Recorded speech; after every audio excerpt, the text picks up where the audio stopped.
നിങ്ങൾ പുറത്തു പോകണം. എന്റെ ഉണ്ണിക്കുട്ടനെ എങ്ങനെങ്കിലും രക്ഷിക്കണം ഡോക്ടർ. അമ്മാവും പോണം. ഡോക്ടർ വന്നില്ലേ? വേണ്ടത് ചെയ്തോളൂ. നിങ്ങളും പൊയ്ക്കോളൂ. ജസ്റ്റ് മാത്രം മതി ഇവിടെ. എങ്ങനെ സംഭവിച്ചത്? മരത്തിന് വീണതാ. ആഴത്തിൽ മുറിവുണ്ട്. ബ്ലീഡിംഗ് നിൽക്കുന്നില്ല doctor. What shall we do? Stitch ഇടേണ്ടി വരും. Yes yes of course. Stitch ഇടണം. വേഗം ആകട്ടെ. Make it fast. Yes doctor.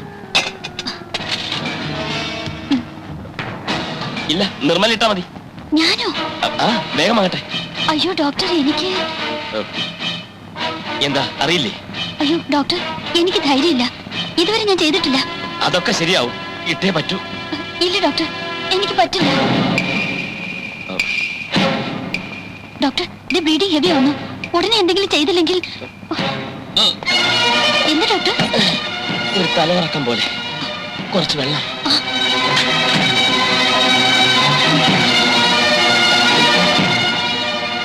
എന്റെ കൈ വിറയ്ക്കുന്നു. ചിലപ്പോഴൊക്കെ ഇങ്ങനെയാ. ഒരുപാട് രക്തം കാണുമ്പോൾ തല ചുറ്റും. ഒരു ഡോക്ടർക്ക് ഇത് ഉണ്ടാകാൻ പാടില്ലാത്തതാണ്. അടുത്ത കാലത്ത് ഇങ്ങനെ ഇല്ലായിരുന്നു. ഇപ്പൊ വീണ്ടും തുടങ്ങി. അത് കാര്യമാക്കണ്ട. പേഷ്യന്റിനെ രക്ഷിച്ച പറ്റൂ. നിർമ്മല ചിച്ചിട്ടുള്ളൂ. ഞാൻ ഇവിടെ ഉണ്ടല്ലോ. ചിച്ചിട്ടുള്ളൂ. ഞാനല്ലേ പറയുന്നത്. ഇടൂ.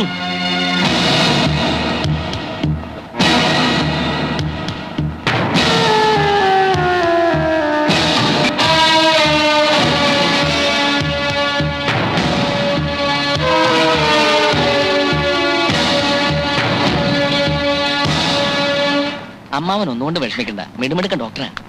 മോളെ, മോൻ എങ്ങനെയുണ്ട്? കുഴപ്പമൊന്നുമില്ല. എന്റെ ഉണ്ണിക്കുട്ടനെ രക്ഷിച്ച ഡോക്ടർ എന്റെ ദൈവമാണ്.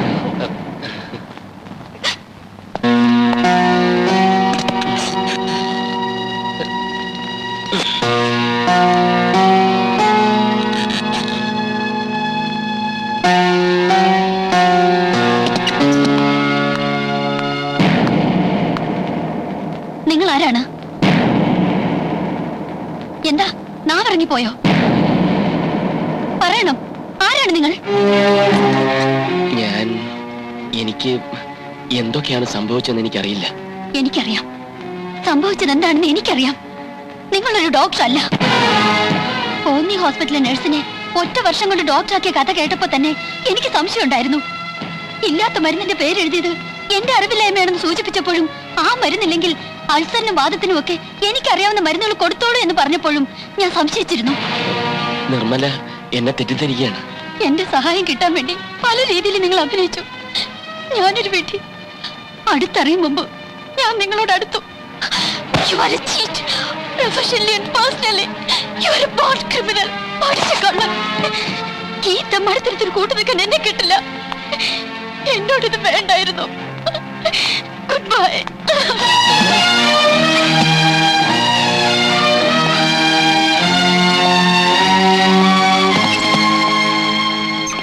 നമസ്കാരം ഡോക്ടർ. നമസ്കാരം. നമസ്കാരം സാർ. നമസ്കാരം. നമസ്കാരം sir. Good morning sir. Good morning doctor. Good morning sir. നമസ്കാരം സാർ. നമസ്കാരം ഡോക്ടർ.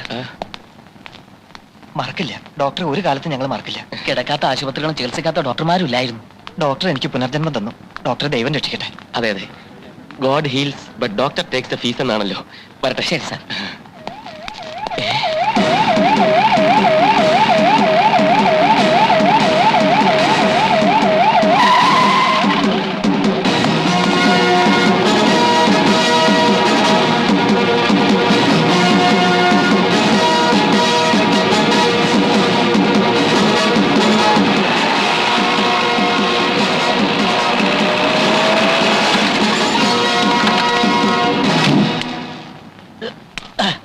മന്ത്രി അദ്ദേഹം വന്നാട്ടെ.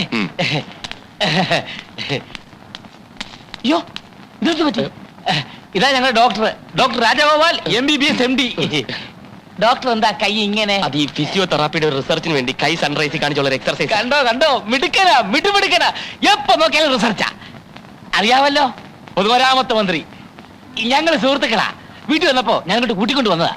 ഡോക്ടറെ ഞാൻ എവിടെയോ കണ്ടതുപോലെ തോന്നുന്നു. ഞാൻ കോന്നിയിലുണ്ടായിരുന്നു, ചുനക്കരയിലുണ്ടായിരുന്നു, പിന്നെ അഴീക്കോടുണ്ടായിരുന്നു. അതല്ല, വേറെ നല്ല പരിചയമുള്ളതുപോലെ. എങ്കിൽ അത് ഞാനായിരിക്കില്ല. നമുക്ക് ആശുപത്രിയൊക്കെ ചുറ്റിക്കറങ്ങി ഒന്ന് കാണാം. ഉം. ഇതൊക്കെ ഒന്ന് വലുതാക്കി എടുക്കണം. സഹായം വേണ്ടി വരും. ഉം. ഞങ്ങൾ റൂമിലേക്ക് വരാം. വന്നാട്ടെ വന്നാട്ടെ വന്നാട്ടെ.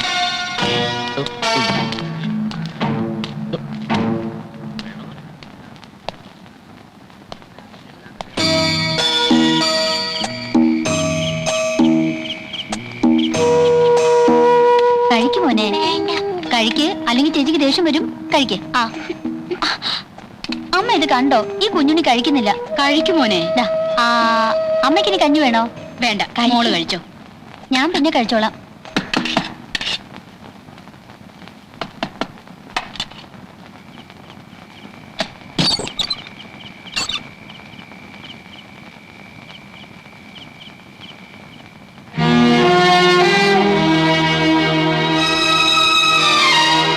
ആരാ മോളെ?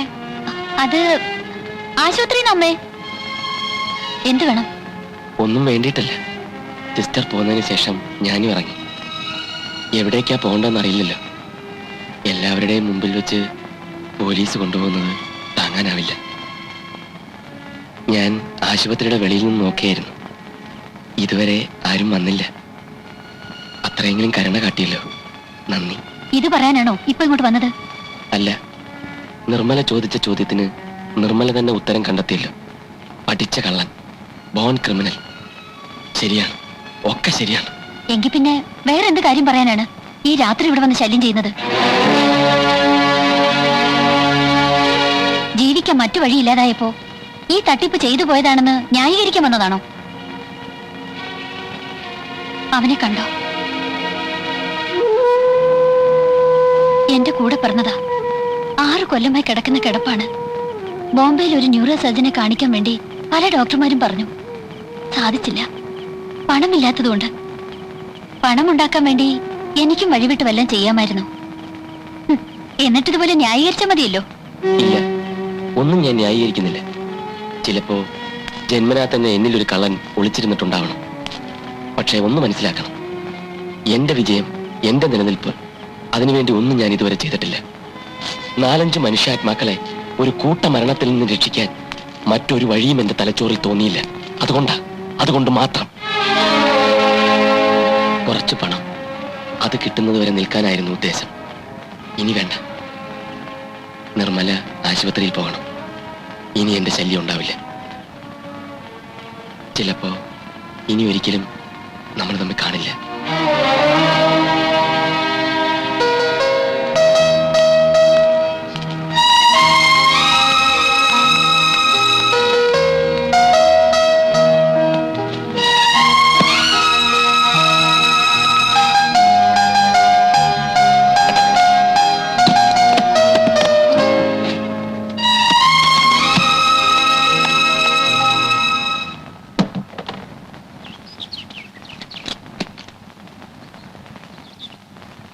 ഞാൻ പോവുക. വേണ്ട, ഞാനിത് അറിഞ്ഞില്ലായിരുന്നെങ്കിൽ ഇനിയും തുടരുമായിരുന്നില്ലേ? ഞാൻ കാരണം നിങ്ങളുടെ ആവശ്യങ്ങൾ നടക്കാതിരിക്കണ്ട. ഇല്ല, ഞാൻ തീരുമാനിച്ചു കഴിഞ്ഞു. എന്റെ കുറ്റങ്ങൾക്ക് നിർമ്മലയെ കൂടി ബലിയാടാക്കാൻ ഞാൻ ഉദ്ദേശിക്കുന്നില്ല. ആ പേടി എനിക്കില്ല. നിങ്ങൾ പിടിക്കപ്പെട്ടാൽ അത് നിങ്ങളുടെ വിധി. പിന്നെ നിങ്ങൾ പറയണം ഞാനും കൂട്ടുനിന്നെന്ന്. അപ്പൊ എന്നെ ശിക്ഷിക്കുമായിരിക്കും. ആ ശിക്ഷ കൂടി നിങ്ങൾ എനിക്ക് വാങ്ങിത്തരണം. അപ്പോഴേ നിങ്ങൾ നിങ്ങളാകും. എല്ലാം തുറന്നു പറഞ്ഞിട്ടും ഇത്തരം മുള്ളുവെച്ച വാക്കുകൾ വേണോ? ഞാൻ ചതിയനാണ്, അശേഷം സ്വഭാവശുദ്ധി ഇല്ലാത്തവനാണ്. പക്ഷേ നിർമ്മലയോടുള്ള എന്റെ ഇഷ്ടം, അതിൽ മാത്രം കാപട്യമില്ലായിരുന്നു എന്ന് വിശ്വസിക്കണം. എനിക്കൊന്നും കേൾക്കണ്ട. ആശുപത്രിയിൽ വരുന്നതും വരാത്തത് ഇനി നിങ്ങളുടെ ഇഷ്ടം. എന്റെ ഉത്തരവാദിത്തങ്ങൾ വർദ്ധിച്ചു എന്ന് മാത്രം. ഒരപേക്ഷയുണ്ട്. തിരിച്ചറിവില്ലാതെ ഓരോ രോഗങ്ങളുമായി വരുന്ന പാവങ്ങളെ ചികിത്സിച്ച് കൊല്ലരുത്. ഒന്നെങ്കിൽ മറ്റെവിടേക്കെങ്കിലും റെഫർ ചെയ്യുക, അല്ലെങ്കിൽ എന്നെ അറിയിക്കുക. നാഥനില്ലാത്ത കുടുംബങ്ങളുടെ അവസ്ഥ എനിക്ക് മനസ്സിലാകും. അതുകൊണ്ട് മാത്രം.